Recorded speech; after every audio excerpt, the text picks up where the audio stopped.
आपण पोड़पिठा तो घरे बनाऊे किंतु एमती केबे कंदमूल पोड़पिठा बनई कि जदि न बनई तेबे आज ही ये रेसिपीटी को घरे ट्राए करंतु देखिबे बहुत बढ़िया बनिबो एवं खाइबाकू बहुत स्वादिष्ट लागिबो। देखंतु पिठा हमर केते सुंदर देखा जाउछि एवं स्पंजी पूरा स्वादिष्ट बनिछि। एबे चलतु देखि नबा आज रही पोड़पिठा रेसिपी। पोड़पिठार यही रेसिपी बनैबा पई मु एठी किछि अरुआ चाउल नै जाइछि। ग्राम हिसाब रे मोर एठी 250 ग्राम अछि। एबे चाउल को एमती गोटे बाउल को दे दबा। मु एठी घरे थिबा अरुआ चाउल नैछि। आपण एठी मोटा चाउल ही नेबे। सरू चाउल एटी किछि नबा आवश्यक नहीं। चाउल को 3-4 थर भल भाव रे धोईकी एमती पानी रे बतुरेकी 2-3 घंटा रखी नेबे। एबे एठी हमर 3 घंटा हे जाइछि। चाउल भल भाव रे बतुरी जाइछि। एबे चाउल को पानी देकी ग्राइंडिंग करि नबा। एबे चाउल को मु एमती छाणीकी ग्राइंडिंग जार रे दे देछि। एबे सेथिरे अल्प किछि पानी देकी ग्राइंडिंग करि नबा। मु जो कप रे चाउल नैतिली सही कप रे आधा कप पानी देकी एमती चिकण करिकी चाउलटी को बाटी नैछि। चाउल को खदड़ा रखिबे नहीं, एमती चिकण करिकी ही बाटिबे। एबे कोन करिबा, एबे आकु साइड को रखि नबा। एबे मु एठी किछि कंदमूल को धोईकी रखि नैछि। ग्राम हिसाब रे मोर आधा किलो एठी कंदमूल अछि। 250 ग्राम चाउल पाई मुठी आधा किलो कंदमूल नैछि। एबे कंदमूल को 3-4टा सीटी लगेकी आमे सिझेई नबा। एबे कंदमूल को मुठी सिझेकी रखी नैछि। एबे तार चोपा छड़ेई नबा। एबे भल्ला भाव रे एमती चोपा छड़ेला परे हाथ रे एमती टिके कंदमूल को एमती भांगी नेबे।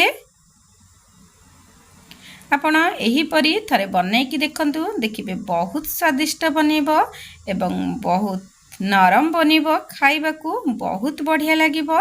एबे हाथ रे एमती भांगी सरला परे आमे आकु मिक्सिंग जार रे दे दबा एवं जो कप रे चाउल आपण मेजर करिकी नैथिले सही कप रे 1 कप पानी देकी एठी ग्राइंडिंग करि नबा।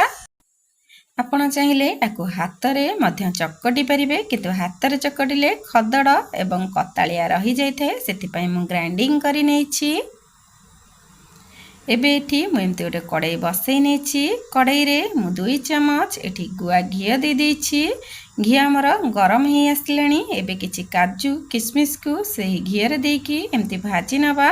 हल्का हमर टिके लाल हे आसिले आमे प्लेट को बाहर करि नबा।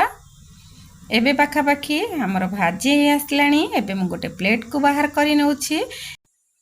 एबे से सेम कड़ाई रे 1 कप एठी पानी दे दबा एवं से कप रे 1 कप एठी मु गुड़ दे देछि। ग्राम हिसाब रे मोर एठी 200 ग्राम गुड़ अछि। काहेकि ना जेहेतु हमर कंदमूल मिठा होई थाए, सेठी आपण एठी कम अधिक करके गुड़ दे परिबे आपनक स्वाद अनुसार। जे पर्यंत हमर गुड़ मेल्ट न हो जाइछि से पर्यंत एमती टिके गुळै नेबे। हमर भी बेसी समय नब नाही, काहेकि ना हमर गुड़टी बहुत पतला अछि। एबे कोन करबा, एबे एटी किछि अदा कोरा 1 चम्मच पानमहुरी 1 चम्मच गुजराती एवं गोलमरीच गुंड ए सब को देकी गोळै नबा। तापरे एटी किछि खंड नड़िया एवं कोरा नड़िया को दे दबा। मु एठी 1 नड़िया नैछि। 1 नड़िया रो 1 फाळ को मु खंड करि नैछि एवं अन्य पट फाळ को एठी मु कोरिकी नै जाइछि। एबे से कोरा नड़िया खंड नड़िया को देकी एथिरे गुळै नबा। एबे एठी भजा हो रही काजू किशमिश को दे दबा एवं स्वाद अनुसार लुण दे दबा। मु किंतु आपन को लुण देला बेले देखैबाकू भूली जाइछि। आपण एठी अल्प टिके स्वाद पई लुण दे देबे, नाही त टेस्ट भल आसीबनी। एबे कोन करबा, एबे जो कंदमूल को ग्राइंडिंग करिके रखिथिले एबे सेथिरे आउ 1 कप पानी देकी एमती गुळै नबा। कहीं ना डायरेक्ट एमती पकेवा द्वारा आमर पूरा गेटा गेटा हो सेथिपाई मु प्रथमरु गोटे कप पानी देइथिली एबे आउ गोटे कप टोटाल आमर 2 कप दिया हला। एबे एमती गोटे पट साइड रे दउथिबे अन्य पट साइड रे एमती गोळे नउथिबे। गैस र फ्लेम को मीडियम रे ही रखिबे। एबे जो चावल को बाटी की रखिथिले एबे से चावल बटाटी को दे देबे। सेमती गोटे पट साइड रे दउथिबे अन्य पट साइड रे एमती गोळे नउथिबे। एबे किछि समय एमती मीडियम फ्लेम रे रखिकी एमती गोळैला परे तापरे गैस र फ्लेम को पूरा लो रे ही रखिबे, मीडियम फ्लेम रे रखिबे नाही। आपण एमती आस्ते आस्ते चलाउथिबे, जम्मा भी छाड़िबे नाही कहीं ना छाड़िबा द्वारा तळ लागि जिवो एवं गेटा गेटा हे जिवो। सेमती ही चलाउथिबे एवं गैस र फ्लेम को सेमती लो रे रखिकी एमती चलेबे, जमा हाई फ्लेम रे रखिबे नाही। आपण एमती पूरा 15-20 मिनिट एमती चलै नेबे। एबे ठी आस्ते आस्ते गाढ़ ही आसिलानी। एबे देखंतु जंतनी हमर पूरा रेडी हो जाइछि।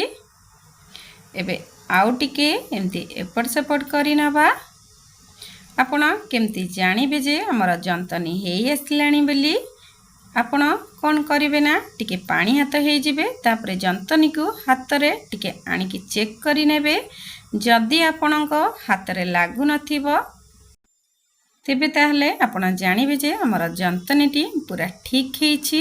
जदि आपणको हाथ रे लागुथिबो जंतनीटी तेबे आपणकर ए जंतनीटी भलो भाबरे हेई नाही। सेति पई आपण आउ टिके आकु लो फ्लेम रे एमती जंती नेबे।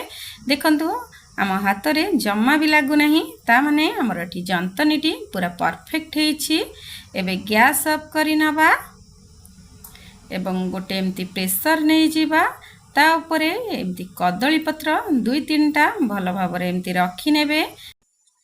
तापरे 2 चमच एठी गुआ घियो देई दबा। गुआ घियो देकी हाथ रे एमती चारिपट कदली पत्र रे लगेई नेबे। तापरे जो जंतनी को बनै की रखिथिले एबे से जंतनी को देई दबा। एबे सब जंतनी को एही परी प्रेशर रे देला परे हाथ रे आउ टिके गुआ घिया लगे की चारिपटू एमती सेट करि नबा। तापरे भजा हे रहितबा किछि काजू किशमिश एवं नड़िया को देकी ऊपर सजै नबा एवं हाथ रे एमती टिके सेट करि नेबे चारिपटू। ए सब देकी सजै सरला परे लास्ट रे आ ऊपर 2 खंड कदली पत्र दे दबा एवं गैस रो फ्लेम को पूरा लो रे रखिकी आमे गैस ऊपर बेक करि नबा। एवं मने रखंतु प्रेशर रो हुइसिल को काढ़ीबा को भूलिबे नाही। आमे पूरा 40 मिनिट घंटे पाखापाखी आको बेक करि नबा। आ भितरे पाखापाखी हमर 40 मिनिट हे आसलानी। एबे चेक करि नबा, हाथ को पूरा सुखिला सुखिला लागुछि एवं टाण लागुछि। मझिरे एमती टिके चामच देकी मध्य आपण चेक करि परिबे। आपण जेहेतु गरम अछि आपणका हाथ को टिके इठा इठा लागि पारे, आपण भाबिबे जे हेइनी बोली, किंतु से हेइ जाइथिबो। आपण संगे संगे आकु बाहर करिवे नाही। पूरा 2-3 घंटा रखिला परे पूरा ठंडा हला परे आराम से ही बाहर करिवे। नहीं तो जदि राति रे बनाउछंदी तबे पूरा सकाळ ही रखिकी ए पोड़पिठाटी को बाहर करिवे। आपणकर बहुत सुंदर भाबरे पोड़पिठाटी बाहरी जिवो। देखंतु केते सुंदर देखा जाउछि एवं पछपट बेसी पोड़ीनी। पोड़पिठा पई जेतिकी दरकार पड़िबा कथा सेतिकी ही पड़िछि एवं बहुत बढ़िया बनिछि। एबे देखंतु म आपनको टिके काटिकी देखै नउछि। एबे आपनकर एही पोड़पिठा रेसिपीटी प्रस्तुत हो जाइछि। आपण एही परी थरे घरे बनै की देखंतु, देखिबे बहुत बढ़िया लागिबो खाइबा पई। तेबे आजिर ही रेसिपी आपनको केमती लागिला आशा करिछि आजिर ही रेसिपी आपनको भल लागिथिबो। जदि मोर यही रेसिपी आपको भल लगी तेबे कमेंट बॉक्स रे निश्चिंत कमेंट करेंगे एवं निश्चित घरे बनैकी ए रेसिपीटी को खाइबे। तेबे आज पई एतिकी रहिली। नमस्कार।